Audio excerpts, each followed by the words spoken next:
जम्मू कश्मीर में 370 हटाया गया, जिसके बाद शांति और अमन चैन देखने को मिला। लेकिन कहीं ना कहीं पत्थरबाजों पर कानून बनाना बेहद जरूरी था, क्योंकि युवाओं को बहला फुसलाकर उन्हें पैसे देकर उनसे पत्थरबाजी कराई जाती थी।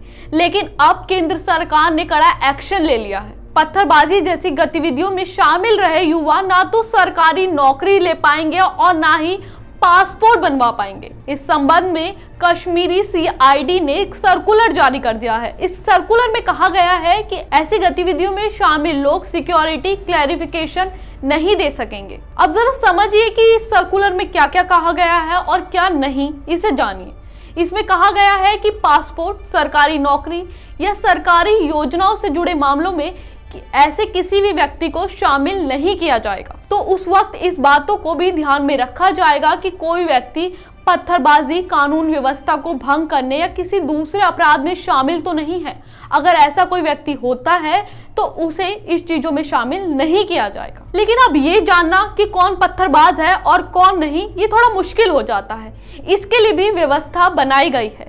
इसके लिए क्या कानून व्यवस्था है, थोड़ा समझिए। CCTV के जरिए या तस्वीरों के जरिए या पुलिस की FIR के जरिए ऐसे लोगों की एक लिस्ट बनाई जाएगी।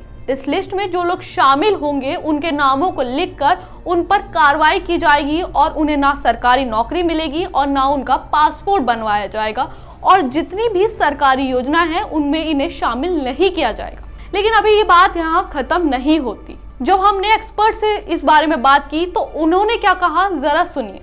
सही और मुनासिब कदम है, क्योंकि आप एक तरफ तो ऐसे काम करते हो जिससे JNK को नुकसान हो, कश्मीर को नुकसान हो, और दूसरी तरफ आप सरकारी नौकरियां चाहते हो और दूसरे बेनिफिट चाहते हो।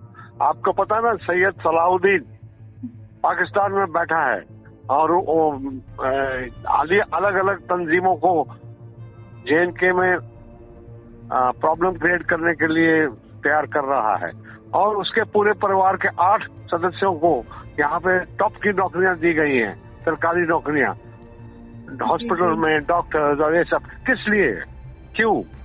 मेरा मतलब है कि आप एक तरफ तो आप एक तरह से देश को नुकसान पहुंचाने का काम कर रहे हो, और दूसरी तरफ देश से मांगते हो कि हमें बेनिफिट्स मिलने चाहिए। तो कदापि उनको बेनिफिट नहीं मिलने चाहिए, बल्कि उनके अगेंस्ट प्रॉपर एक्शन लेना चाहिए। पासपोर्ट क्यों दिया जाए उनको? पासपोर्ट लेके वो कहाँ जाएंगे? उन्हीं के साथ मिलने जाएंगे ना जो हमारे देश का नुकसान कर रहे हैं। तो बिल्कुल नहीं देना चाहिए, क्योंकि आपने अगर जब तक आप अपना पूरा सुधार अप्रूव नहीं करते और देश के प्रति अपना प्रेम और अपना सद्भाव नहीं दिखाते, तब तक आपको क्यों दिया जाए कोई बेनिफिट? मुझे नहीं समझ आता। मैं आज ही आया हूँ जम्मू कश्मीर से, कोई पत्थरबाज नहीं है, कहीं कोई इंसिडेंट नहीं होता। लोग बहुत अभी पहले से अलग उनका बिहेवियर है, और मेरे ख्याल से तो वहाँ पे अमन चैन अच्छी तरह से हो रहा है। जो भी एक आधा इंसिडेंट अभी हुआ है वो किसी के बहकावे में आके किया गया है, वरना बिल्कुल अच्छी तरह से स्टेट चल रही है। 370 और 35 दोनों बिल्कुल ठीक हो रहा है और काम ठीक ठाक चल रहा है। अगर सरकार अभी जो वहाँ पे है वो हर एक चीज के ऊपर ध्यान देती रहेगी तो मेरे ख्याल से ये सारी समस्या 5 साल के अंदर खत्म हो जाएगी। छोड़ दीजिए, वो सिर्फ एक तरह से ऐतिहासिक हस्तियां हैं, उनकी कोई वो नहीं है। JNK में कोई भी उनकी पोजीशन नहीं है कुछ भारत के लिए ठीक ठाक काम करने के लिए। उनको रहने दीजिए, वो अभी इतिहास में चले गए।